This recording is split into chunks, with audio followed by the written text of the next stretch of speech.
Okay, तो बेटा हम लोग की लास्ट वीडियो पे कमेंट आया था कि सर आप पाई के बारे में बताइए। पाई 22/7 लिखा जाता है।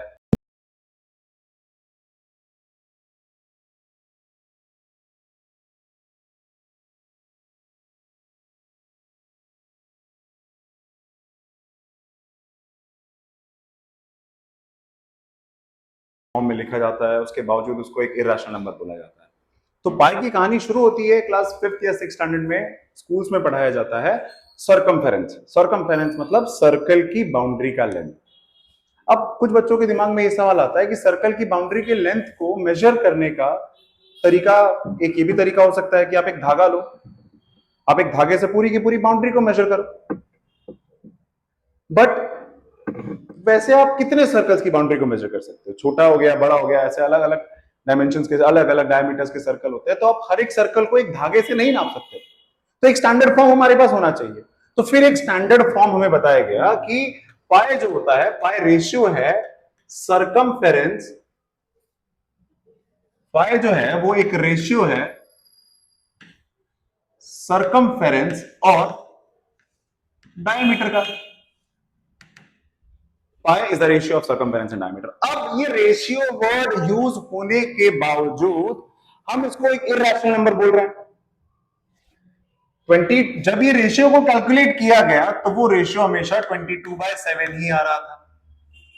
लेकिन क्या कभी हमने अपने टीचर से पूछा कि मैम आप एक बार, या सर आप एक बार ये रेशियो कैलकुलेट करके दिखाइए? बेटा एक्चुअली में जो पाई की ये एग्जैक्ट वैल्यू नहीं है, पाई इससे छोटा है। पाई 22/7 को अप्रोक्सीमेट बोला जाता है। पाई 22/7 से छोटा है। आज मैं आपको पाई का पूरा हिस्ट्री, ज्योग्राफी सब बताने वाला। तो पाई जो है, यहां पे मैं लिख देता हूं पाई। अब बेटा मैं यहां पे दो अलग अलग सर्कल्स लेता हूं, एक छोटा सर्कल, एक बड़ा सर्कल। इसका मैंने एक डायमीटर लिया, इसका भी मैंने एक डायमीटर लिया।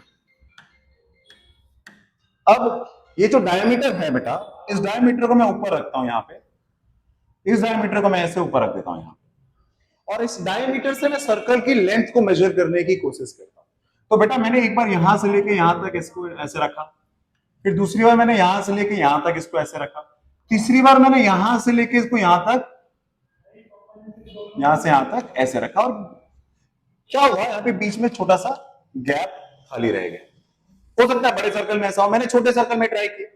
मैंने इसको यहां से लेके यहां तक रखा, फिर यहां से लेके यहां तक रखा, फिर यहां से लेके यहां तक रखा, फिर मुझे इसमें भी वो गैप दिख रहा है, मुझे ये गैप दोनों सर्कल्स में दिख रहा है। तो आप ऐसे कितने भी सर्कल्स बना लो, आपको ये जो है ये छोटा सा पार्ट खाली दिखेगा ही दिखेगा।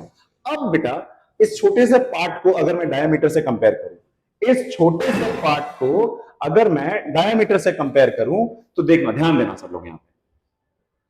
अब ये जो छोटा सा पार्ट है मैं यहां पे ऐसे ड्रॉ कर देता हूं, और मैंने अपने डायमीटर को थोड़ा मोटा सा ऐसे ड्रॉ कर दिया। अब मैंने क्या किया, अपने डायमीटर के 7 हिस्से किए, 1 2 3 4 5 6 और एक ये 7, 1 2 3 4 5 6 7, 7 हिस्से किए।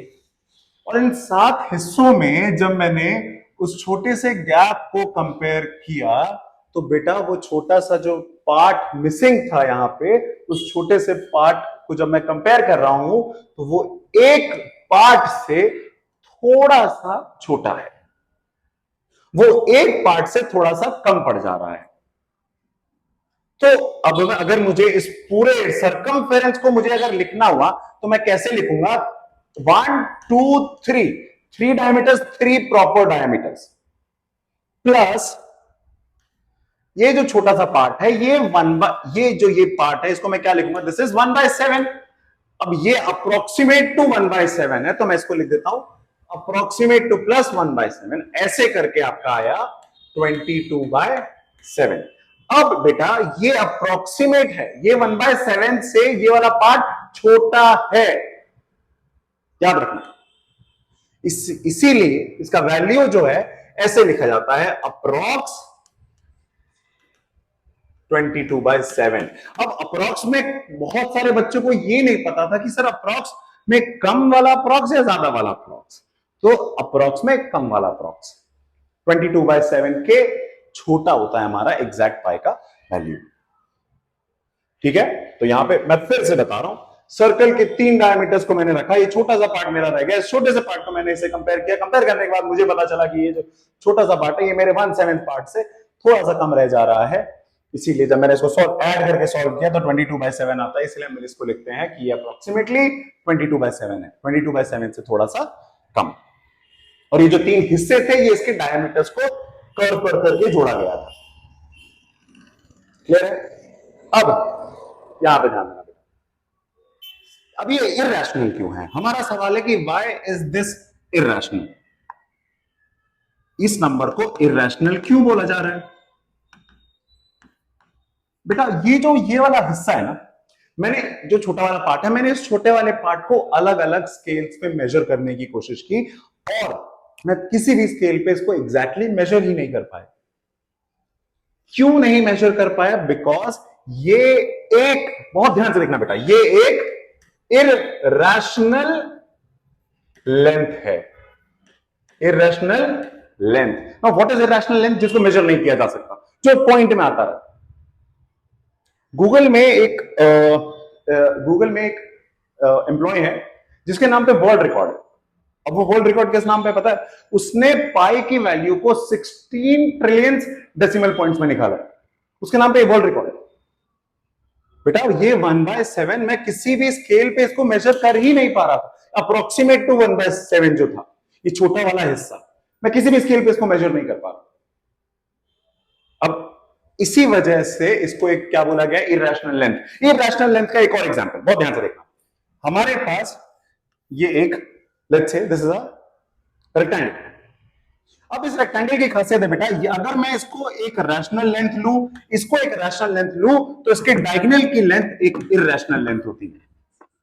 तो इररेशनल लेंथ क्या है? एक नया टॉपिक जिसको हम स्केल पे मेजर नहीं कर सकते हैं। तो पाई में ये जो 1/7 है, छोटा सा हिस्सा, ये छोटा सा पार्ट, ये एक ऐसा पार्ट है जिसको किसी भी स्केल पे मेजर नहीं किया जा सकता और वो एक इररेशनल लेंथ कहलाती है।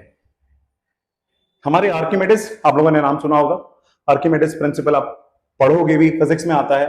तो आर्किमिडीज ने पाई का वैल्यू जो है डिस्क्राइब किया था, बताया था, उसके ऊपर हम एक अलग वीडियो बनाएंगे। बट फिलहाल के लिए this was all about pi and how pi is equals to 22/7 and why it is considered as a irrational number.